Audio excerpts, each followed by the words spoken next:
Hi, my name is Steven, and today I'm going to be telling you about how to set up a Raspberry Pi. To get started, we're going to need an SD card. This one's 16 gigabytes. You want to make sure yours has at least 8. We're going to need a keyboard and a mouse. This is a wireless one with both keyboard and mouse built into it that I bought on Amazon for about 20 bucks. We're going to need a power supply. Make sure yours is at least 2.5 amps with 5 volts. And an HDMI cord. We're going to hook it up to my TV. Computer monitor works well. Whatever option you have, just make sure you have something that you can hook up an HDMI cord to view your device on when we get started. When we get later into this video, I'll show you how to access the device remotely, either with remote desktop or via SSH terminal. Before we get started, let's take a look at this device. We've got 4 USB 2 ports, an Ethernet port. There is a camera connector, a display connector. On this side, there's a mini USB port for your power, an HDMI plug, and this one also does audio and video. I've already installed several heat sinks. You'll notice that this device can get very hot. Over here we have the general purpose input-output connectors. More on those later in this series. I've got my micro SD card already taken out of the package, and if you flip it over, you'll notice a slot right here where this thing just slips in. So let's go ahead, fit that in there, make sure it works, pull it out. Right now this card is blank, so we'll need to connect it to the computer and install the operating system Raspbian. This card came with an adapter, so we'll slip that in there, and then it fits right into the computer. My laptop has a built-in SD card reader, so there'll be no problems with setting that up. Alright, so here we are on the computer. I'm using Ubuntu, which is a major distribution of Linux. If you're doing this from Windows or an Apple computer, that works just fine as well. First thing we're going to do is open our web browser and go to raspberrypi.org. We're going to go to Downloads, and we're going to download Raspbian. And we're just going to go with the full version right here, Raspbian Stretch with Desktop. And I'm going to download the zip. And we're going to put that on the desktop and save. This file is 1.6 gigs, so it's going to take about 10 minutes to download. Now that our download is complete, we're going to open the zip file.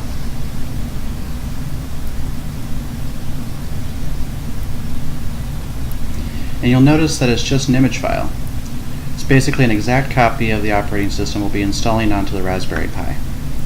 I'm going to extract it to my desktop, which will make it easier to use.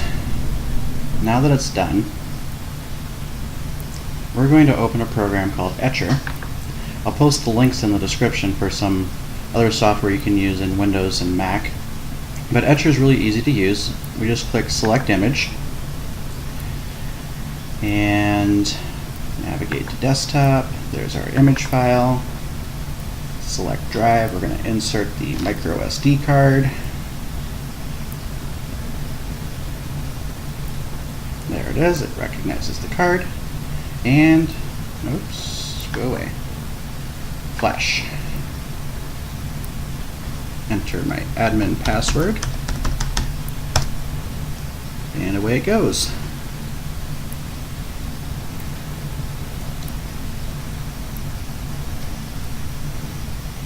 Depending on the speed of your computer and the type of SD card you have, this time may vary.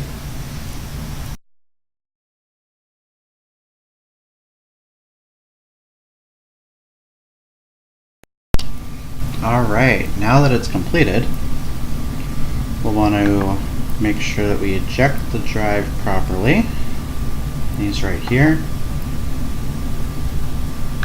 Windows doesn't make you do that, but Mac and Linux will. And now we can eject the drive from our computer and plug it into the Pi and get started. Alright, now we can see the system starting up. It's going to take a little bit here the first time as it sets up the system.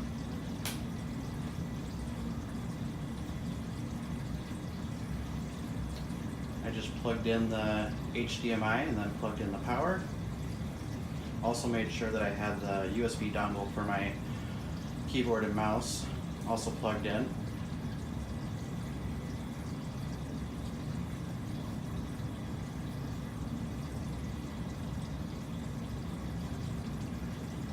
There we go.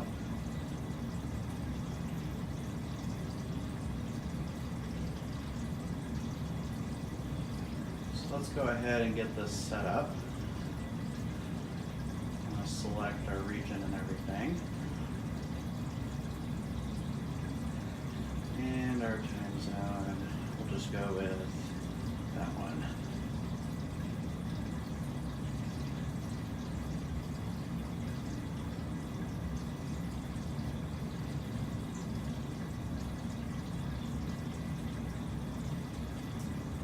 So by default, the username is Pi and the password is Raspberry. So you can set up a new password if you'd like.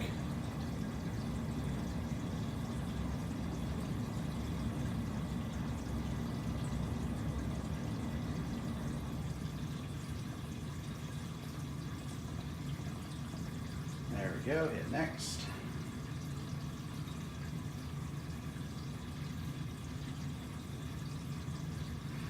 Since this is the Raspberry Pi 3B Plus, it does have Wi-Fi built into the board, so I'll be setting that up.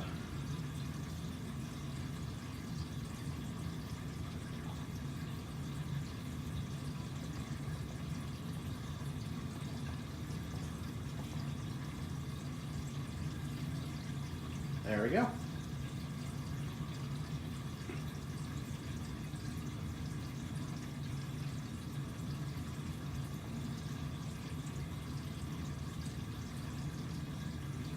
And we're just going to reboot for all the new settings to take effect.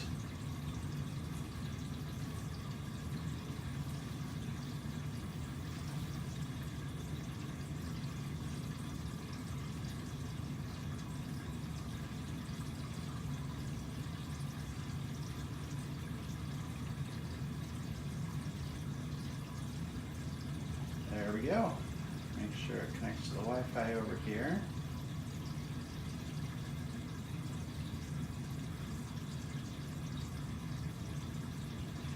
Alright, everything's ready to go. Now, since it would be inconvenient to do everything related to the Pi on the TV, we're going to be setting up two different methods of remote access. We're just going to go over here to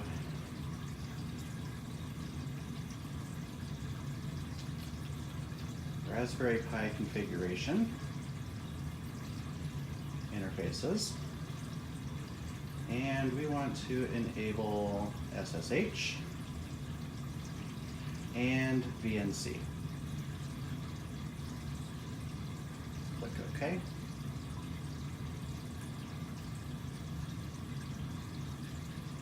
There we go. You can see the VNC right here. Here we'll want to take note of our IP address. That's going to be very important when setting everything up later. So we're just going to close out of that, and I'll take you back over to the laptop and show you how to access this device remotely, so it does not need to be plugged into a monitor or a TV to do what you want to do. First, we're going to be setting up a VNC connection. This is the Real VNC app. We're going to type in the IP address that we saw earlier.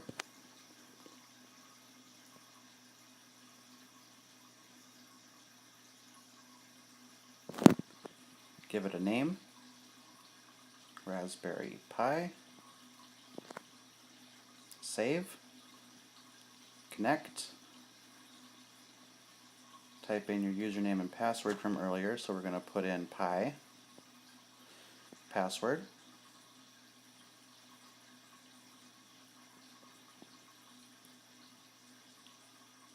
and done. And there it is. You'll notice that since I'm on my iPad, it's going to function exactly the same as if I was using a real keyboard and a real mouse.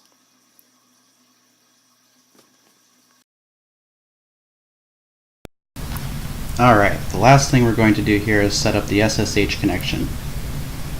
SSH is a secure way to access your device using a command prompt interface.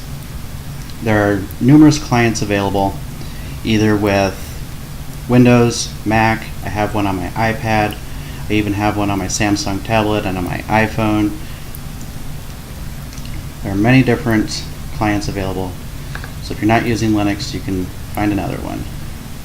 We're going to set up a new connection, give it a name.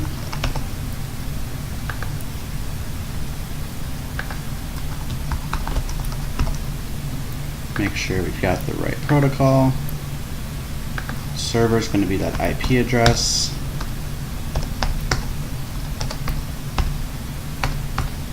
Username is Pi, and connect. Enter our password, and we're in. That's all there is to it. If you want to stick with this series, we'll be doing a lot of different projects here. The Raspberry Pi can be used for a lot of different things. The sky is really the limit. I've got a fantastic fireworks video you can check out. It's what really got me into all of this. Even on the Raspberry Pi website, you can see the different operating systems that are available. So if you don't want to use it for the projects that we're doing here, you can find other operating systems that might suit your needs. One of my favorites to use is RetroPie. It's a gaming emulator. You can hook up any controller you want to it, download games. We can just check out the RetroPie website here.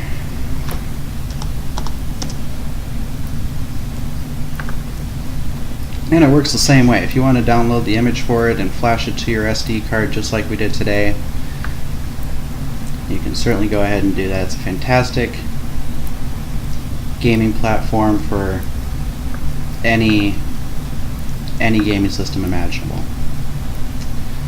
So make sure you like this video, subscribe to my channel. We'll be doing lots of projects. We'll be trying to upload a new video each week. And if you have any questions, comments, feel free to post them below. I'd love to see what kind of projects you'd like to see me do. So, talk to you later.